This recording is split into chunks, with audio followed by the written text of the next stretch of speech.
Hey, what's going on? This is going to be my VR to 3riverblades subscription appreciation contest.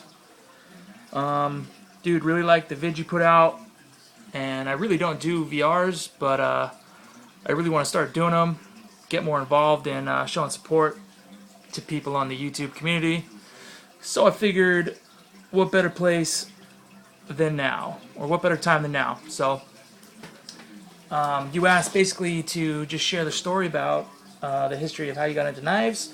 So I'm just going to do a brief vid, or as brief as I can, and just take a little journey on my knife history. So basically the knives in front of you are the original knives that definitely got me started up into 11 knives. So basically, like everybody, I've always had an interest in knives, and over the years I've collected and lost, broken, thrown into the ivy, lost camping, so many knives.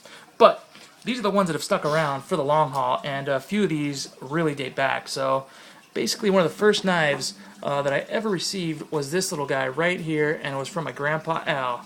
And boy, I love that guy, man. He used to take me and my bro out camping.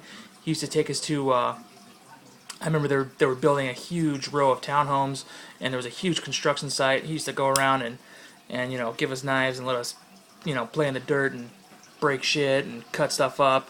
So basically, he wound up giving me this knife when I was old enough. I don't know when it was. I don't know, I was like 6 or 7 or something. My mom basically was pissed, but it's some sort of I don't know. It says Mustang on there. It's got a picture of a Mustang. And I don't know, it says Surgical Steel Japan, but man, I carried this thing with so much pride, and this was it, man. This was such a beauty to me. So that was my original, and I really love that guy. And then of course this is a fake, Victorinox multi-tool a knife. I joined the Boy Scouts when I was old enough, I think in the second grade. And this is basically just representing my mom and dad did buy me an original, brand new Victorinox knife. And dude, that thing, I don't know where it is. I wish I still had it. It never made it though. So I don't know. I picked this guy up along the road. It's a fake somewhere, but throw that one in there. And then basically, I remember my brother. He was a little bit older than me. He's about 3 or 4 years older than me. He went on a trip to Europe with the high school he was going to, and I remember when he got back, he had brought me this knife. I don't know, it was from somewhere in England, Nottingham Forest or something, and it's and I thought this thing was, this was the coolest knife I had ever seen. It's got that cool, like, switchblade looking guard on there, and it's a lockback, and it's got this cool, I don't know, fake bone, whatever, handle material. And man, again, dude, I love this knife. I carried it everywhere. No clip, but I threw this in my pocket, and I thought I was freaking Billy Badass with this knife. And I guess in my own rights I was, but this is basically the second knife that really, got me appreciating knives. So let's throw that guy up there. And then, basically, all growing up, my pops would take me and my bro camping. We'd go with other family, friends, and all that stuff. And this was the knife that he would carry, man. And he used to have it on his belt in his little Kershaw pack. And he would whip this thing out. And, he would whittle wood and cut up dinner and, carve his steak and whatever the heck he was doing. And, dude, this was just it, man. Me and my bro would try and, well, we didn't try. We actually would steal it from him, when he was sleeping or whatever, and we would go and we'd try and throw it into trees and, stick it into the dirt. And I remember he would always come and he would always catch us and he would get freaking pissed. He would be like, GD, give me my darn knife, you freaking kids. So anyway, when I was old enough, he decided me to, to give it up to me. And again, this was my real first quality camping knife. And you know what? To this day, this thing is, good Lord, I don't even know how many years old, but it feels amazing in the hand. So I'm actually going to sharpen this thing up, and maybe for old time's sake, I'm going to carry it on me. I don't know. And this is the Kershaw Black Horse. Killer, right? Throwback. So then, growing up, me and my bro took a trip to Europe with my dad. He's from Europe, and we got these freaking cool switchblades, and we thought these things were so darn cool.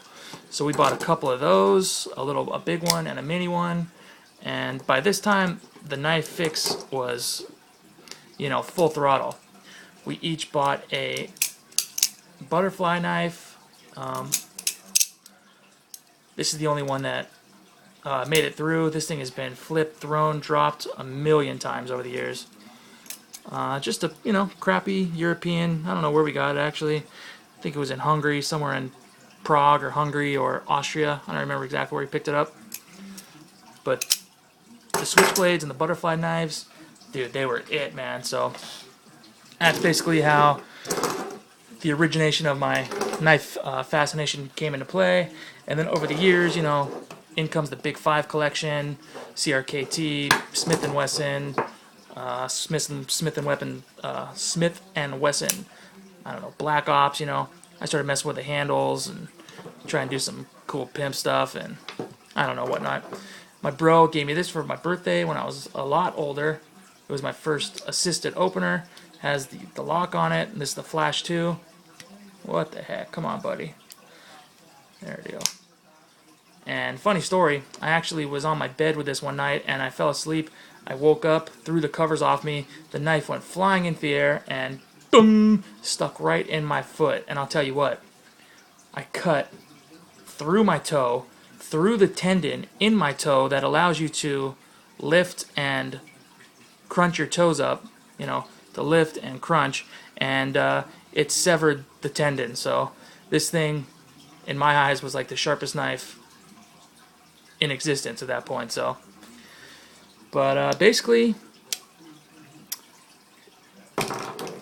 these were the transition period before I even had enough money to buy my own real cool knives, and then this basically was the end of the beginning. So I went ahead online. There wasn't any retailers around me, and I bought a couple Spydercos for myself. And I knew Spyderco was a really good company, and I wanted a really good just EDC to carry on me. So I went ahead and bought myself this stainless steel Delica, and it was also rated. I thought that was real cool back then, and it was. This was a freaking amazing knife. I actually recently just heat colored that thing. Looks kind of cool. I don't know. It's just messing around. But these were my official first just real, good production knives. And I actually bought, I remember I was rolling some knives and I bought everybody I knew that mattered to me at that time a Spyderco. I bought my brother a Spyderco. I bought my girlfriend's dad a Spyderco. I bought my dad a Spyderco, and I bought myself a few, and it was all Christmas presents. So I was really into knives at that point, and I carried this one for years. So, and then basically, I never really put much thought into collecting knives, and just in the last year or so, I've gotten really back into it. Found the USN, found all these cool blade forums. Speaking of which, Blade Forum, Jersey Devil, all these cool sites to talk about knives, look at knives, sell, buy knives, and basically it's just starting to snowball a little bit. So I really got into a little bit higher end knives. Got some Spydercos, Benchmates, Kershaws, and then over there is my frame lock collection.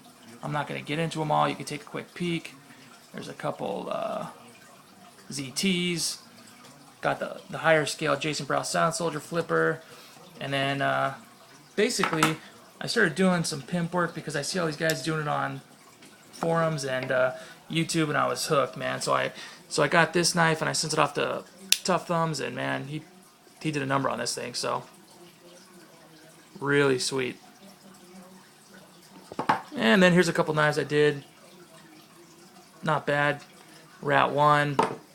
San Remo 710, put some weird G10 stuff on it with a liner. Whoop. There we go. Cool little knife, real cool little knife. Did a little bit of work to the DPX Hest, put the liner on there, real cool. Let's see, made my own scale for my ZT 550, real nice looking guy. Made a scale for the Hinder. This is actually a clone, but I made the scale for it. So basically, Here's the progression, starting over at the top. Progression from the real shitty folding knives that I got from my grandpa and father, and then the cheaper ones, and then boom, stepped up to the big time Spydercos, and then just snowballed basically. And this isn't even the extent of my collection. These are ones that I could put together. Got a couple custom Snodies down there, some bosses, a couple cheaper ones. Got some throwing knives over there. So anyway, sorry if this was a little bit long, but yeah, you asked for it, so I'm just gonna go ahead and throw these all into frame, and I don't know, end on that note. So thanks for holding this giveaway, and hope you get enough video responses for your contest, brother. So much appreciation. Love your vids, dude. Love your custom knives, and thanks again, bro. See you next time. Later.